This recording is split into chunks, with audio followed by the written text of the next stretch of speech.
Let me welcome you on the third Fintech Open Mic event in Warsaw. So Krzysztof Klimczak from ZenCard. So the floor is yours. Okay, my name is Krzysztof, and currently I'm the co-owner and CEO of ZenCard. The ZenCard is a rewards and loyalty company that delivers the rewards and loyalty of the new generation. I will not discuss it because it's not the subject of today's meeting, but simply speaking, just to let me introduce my background. The presentation is in Polish, but I think I will speak in English. My background, I spent 17 years in finance. I was the CIO of Société Générale, the biggest private French bank in Poland.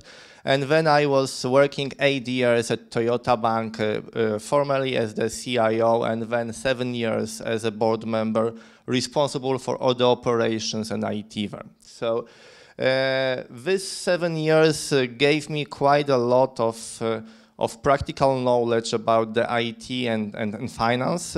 So I thank you very much for this invitation.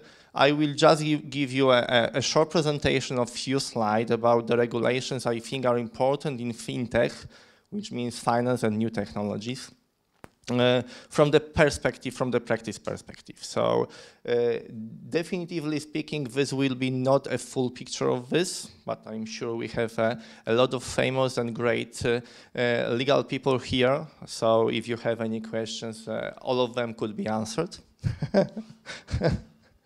Okay, so I will just speak from my knowledge, from practical knowledge about this. So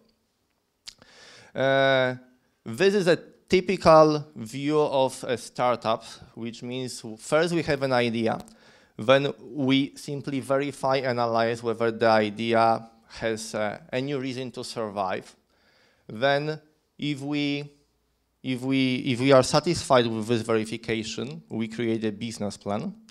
So then hopefully we create a startup, and then we ask for finance. So we go to the VCs. Then we have to develop our product and to prove it's working. Then we are able to scale it and go possibly to other markets. And then we have an exit, usually via IPO or just selling a company. This is a typical path of the startup. And the question here is, where do we think there is a way to check about the regulations, and at which step we would like to have this check of the regulations? So I can tell you that currently I'm with a ZenCard here. I just delivered the product to market. So last week we have the press release done. So this week there will be a little bit about ZenCard in media. From my perspective, the first best point is to check about the legal regulations when you do the analysis and verification, not later than the business plan, because it impacts a lot what will happen after all. The second point where you need to look at the regulations or just to recheck is the scaling or the expansion, especially if you would like to go to the other markets than your current market, the Polish market. Yeah. Which I think is the key point here that I will refer in my last slide, that I think that generally speaking, the Polish startup thinks too small about the expansion since beginning, which means many of us seems that the 37 million country is enough to build and to develop the startup. And yes, it is. But if you think about the startup as a startup, which means a company to develop a new product, a new technology, then it appears that the Polish market is not enough for him. And if you do not think about how it will work on global basis, then usually the scaling and expansion is much more difficult about this. And I think this is the reason, one of the main reasons when we see a Polish market, a Polish startup scene, that we still have no Skype or no, for example, here in Poland, Skype, Estonian company, 500,000 people or country, and have many successful startups. Why? Because for them it's obvious. When they create a startup, they need to be global. Otherwise, such a market like one city here in Poland for sure is not enough. Sorry, is not enough to. Sorry, I have not switched my phone. Is not enough to switch to scale and to achieve a success. Okay, so and this is the finance market. The source is the national supervision of the banks, the KNF. So we have a banking sector, we have a payment sector, we have a capital sector, the securities, and the pension, and the, well, sorry, my English, I don't know how it's sector, spółdzielczych in English. Cooperators, thank you. So in my presentation shortly, because I have just 10 minutes, I think 5 is already done, I will focus only on 2 first, because this is my area of experience. I have knowledge about the banking sector and I have knowledge about the payment sector. So the regulations that I think are just the obligatory one for all the who would like to create a startup, especially in fintech, are just the GIODO, which means the personal data protection, and the act about the serving the services in electronic way. Sorry for my English, as I said. Yeah. Okay. And now a banking sector. So we have a banking law. We have a PSD. We have a foreign payment law, foreign exchange.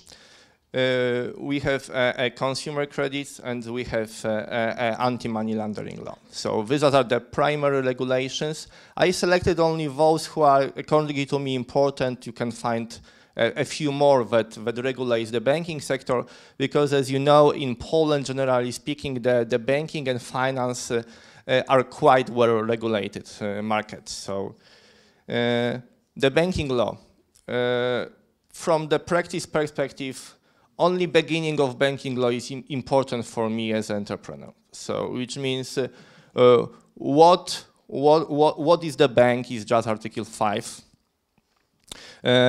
How can I help bank, which means how can I do business with bank, is just the Article 6A to 6D, which is outsourcing. This is my comment about sub-outsourcing, which was added finally after 14 years of the creation of the banking law, the last one. And the Article 7, which says that the banks can do things without signing written, which is quite important, especially if we speak about the fintech technologies and yeah. That's a question. Yeah. Regarding the sub-outsourcing, does it mean that the banks, when they outsource something, they have to make sure that the outsourcer, when they outsource something, they inform the bank about it? So, in effect, after the last modification of banking law, it's just necessary when you put with the bank into agreement a clause that the banks agrees that you could sub-outsource this, and this would be enough. Then the bank does not have to inform the KNF, etc. So this is much easier right now and allows as well to do a lot of new services delivered to bank without all this paperwork. Okay, so the payment market. So this is just one big legal act, which is just the payment based on the PSD, European regulations. This is pretty well, and I think the last amendment was just announced recently.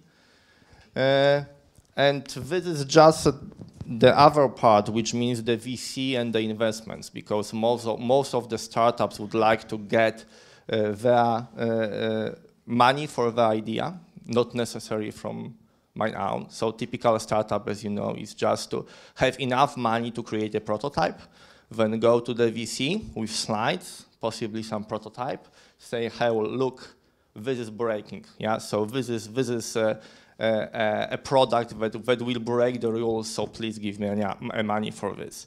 So why I mentioned two legal frameworks here, because as the National Capital Fund, KFK, join and launch a program in Poland. Currently, it's quite hard to find in Poland the VC that does not have a KFK fund in it, because a typical setup is that it's 50% of money from the venture and 50% of the money from KFK, which means that you should know these regulations, because there are some restrictions about this. And especially if you look for the long-term investments program, you should be aware about these regulations. So, and I'm just close to the end, because I would like just to invite you to the questions and to have a big discussion about this. So for me, two big missing things in Poland is just the patent system. And it's not only missing in Poland, I think, but generally speaking, it's quite hard. As far as I know, there is no well-established patent system in Europe, other than Alicante, but yeah, it's in progress. So you can via Alicante you can make a restriction of your sign, yeah, and the market, but no, as far as I know, the only market when you can try to patent an idea, which means the algorithm and the software, is the United States. So from the biggest market, and believe me, this is quite costly. I checked it, and in fact, there is no way to do it unless you really want to be in the United States. And to be in the United States, you need to have a company there, and you need to have advisors there.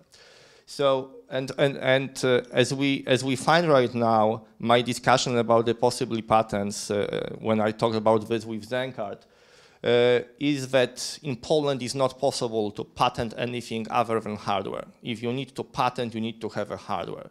So at the time when we are now in 21st century, almost everything is software.